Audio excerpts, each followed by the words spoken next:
Webinars DGE. Direção-Geral da Educação, Ministério da Educação e Ciência. Divulgação de projetos, iniciativas e boas práticas na educação portuguesa. Como avaliar segundo a lógica de ciclo e não segundo a lógica de ano de escolaridade? Qual é a diferença entre estes dois conceitos de avaliação? Qual dos dois tipos de avaliação privilegia a missão da escola? É a perguntas como estas que vamos responder em mais este webinar promovido pela DGE. Na minha experiência de acompanhamento das escolas da Rede Turma Mais a nível nacional, esta problemática tem merecido intensa formação no interior de cada escola.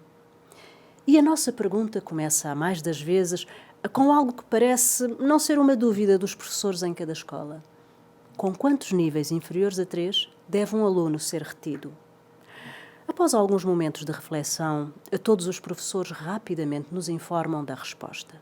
Parece assim uma informação que a organização escolar tem como objetiva, esclarecida e aceite. Ora, a nossa formação nas escolas serve para desconstruir este unanimismo que, na esmagadora maioria das vezes, nada mais é que falta de reflexão profunda sobre o assunto. Retomando a questão, com quantos níveis inferiores a 3 deve um aluno ser retido? Nos anos finais de ciclo, a resposta a esta pergunta está definida na lei. Aí se encontram definidos os números de níveis inferiores a 3 que se podem obter e a que disciplinas se podem ou não acumular no 4º, 6º e 9º anos de escolaridade. A lei é clara também a definir os termos de transição do 1º para o 2º ano. Ela é obrigatória. As grandes questões colocam-se nos procedimentos a ter nos restantes anos intermédios de ciclo. A Lei de Bases do Sistema Educativo determina desde 1986 que o ensino básico está organizado por ciclos de ensino e, como tal, pressupõe-se como normalidade a transição dos alunos no decorrer de cada ciclo de ensino. E como se procede então? No final de cada ciclo, é feita uma avaliação para se determinar se as aprendizagens ficaram muito aquém do definido, como as normais aquisições de competências e saberes desse ciclo de estudos, decidindo-se de acordo com a avaliação sumativa das disciplinas e recorrendo ao determinado na lei, se o aluno se encontra ou não em condições de ser aprovado. Nos anos intermédios dos ciclos, é de toda a conveniência que as decisões sobre a transição ou não dos alunos tenham em atenção outras realidades.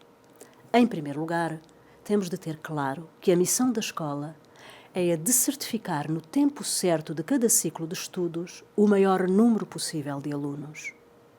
Em segundo lugar, continua a ser importante, para cumprirmos a nossa missão, basearmos a nossa ação no espírito da Lei de Bases do Sistema Educativo, que define o ciclo de estudos como o período temporal no decorrer do qual se deve ter em atenção a evolução do aluno, para, de acordo com esse tempo, se poder decidir sobre a sua progressão ou retenção.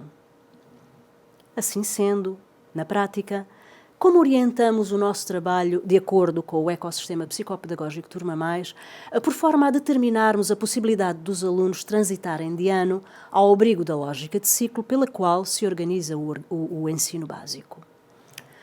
Fazemos da monitorização e contratualização uma ferramenta de promoção das aprendizagens, pelo feedback imediato e fiável que proporciona a todos os atores educativos, alunos, professores, pais e encarregados de educação.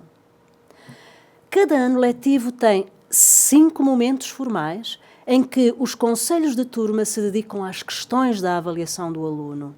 São as 2 reuniões intercalares de 1º e 2º períodos e as 3 reuniões de final de período. Estes são os momentos privilegiados para se fazer uma monitorização quantitativa e, eventualmente, também qualitativa, dos resultados da avaliação contínua. As escolas da Rede Turma Mais são convidadas a fazerem dessas reuniões momentos privilegiados de monitorização percentual dos resultados obtidos. Esses resultados são transformados em informações atempadas aos alunos e pais e encarregados de educação. Com cada aluno é estabelecido um contrato de progressão dos resultados escolares por forma a estimular nele a necessidade de melhorar, no decorrer do próximo mês e meio, os resultados da sua avaliação. A meta percentual acordada é fruto de uma séria ponderação entre o grau de dificuldade dos conteúdos a lecionar e a possibilidade real do aluno progredir nesses conteúdos.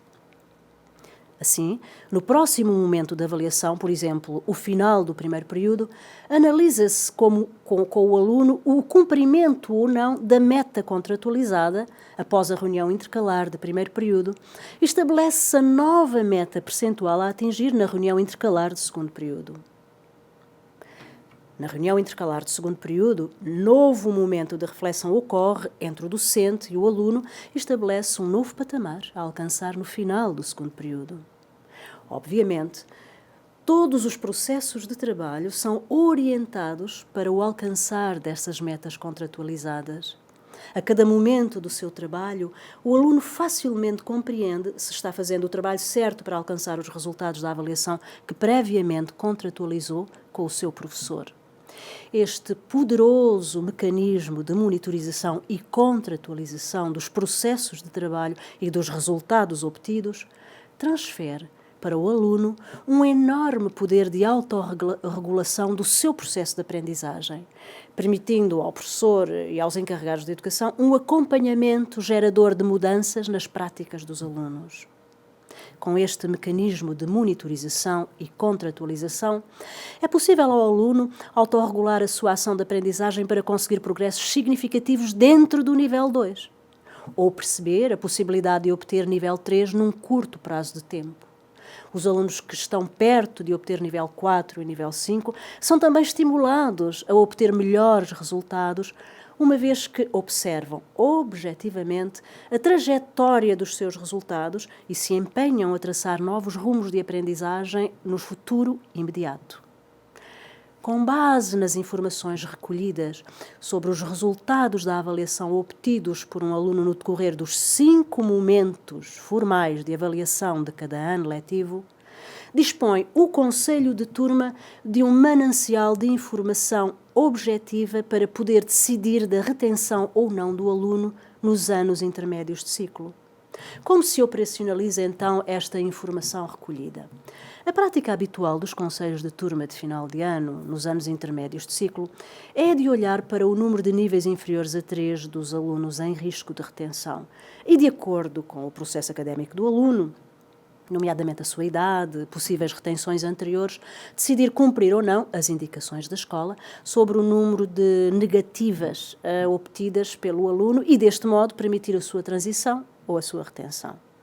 Propomos, com base na monitorização efetuada no decorrer do ano, uma abordagem baseada na avaliação pela lógica de ciclo de estudos e não segundo a lógica do ano de escolaridade, respeitando o espírito da lei de bases do sistema educativo e permitindo à escola que ela cumpra a sua missão, a de certificar no tempo certo de cada ciclo de estudos a grande parte dos alunos. Deste modo, acrescenta-se a toda a informação habitual a seguinte: nas disciplinas onde o aluno obteve nível inferior a 3, verificou-se, no decorrer do ano, pelos resultados obtidos através da monitorização, uma evolução progressiva dos resultados das aprendizagens ou não? Em caso afirmativo, será feita uma reflexão sobre o grau desse progresso e a possibilidade de, tendo em conta a realidade vivida este ano, o aluno continuar a fazer progressos significativos no próximo ano letivo, por forma a que consiga situar-se no nível 3 já no próximo ano ou bem próximo dele. Caso o aluno transite com alguns níveis inferiores a 3 no início do próximo ano letivo, o primeiro passo a dar é recordar ao aluno os resultados percentuais da sua avaliação em cada uma dessas disciplinas. O objetivo é contratualizar nova meta de progressão a avaliar na reunião intercalar de primeiro período.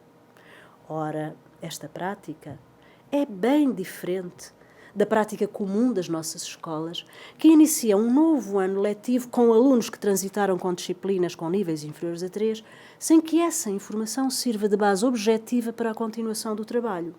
Pode servir para a distribuição de apoios educativos logo no início do ano. mas raramente serve para a contratualização de novas metas objetivas a atingir num espaço de tempo curto, por exemplo, a próxima reunião intercalar. Pretendemos, assim, que seja valorizada a progressão do aluno que evolui favoravelmente em algumas disciplinas dentro do próprio nível 2.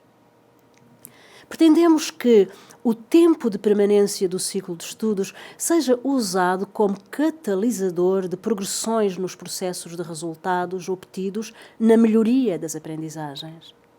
Pretendemos transferir para o aluno, acompanhado pelo professor, a sua cota de responsabilidade na progressão das suas aprendizagens. Em suma, pretendemos que a escola se encontre cada vez mais perto de cumprir a sua missão, a certificar no tempo certo de cada ciclo de estudos um maior número de alunos. Contudo, essa certificação, a nosso ver, tem de ser baseada no aumento da qualidade de trabalho realizado pelo aluno, necessariamente acompanhado por um aumento do profissionalismo docente.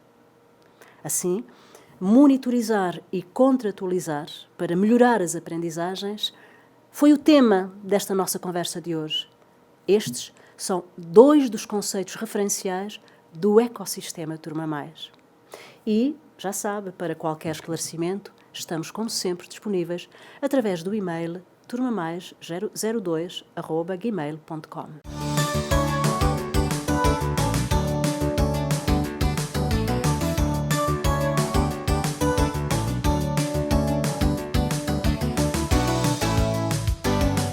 Webinars DGE. Direção-Geral da Educação, Ministério da Educação e Ciência. Divulgação de projetos, iniciativas e boas práticas na educação portuguesa.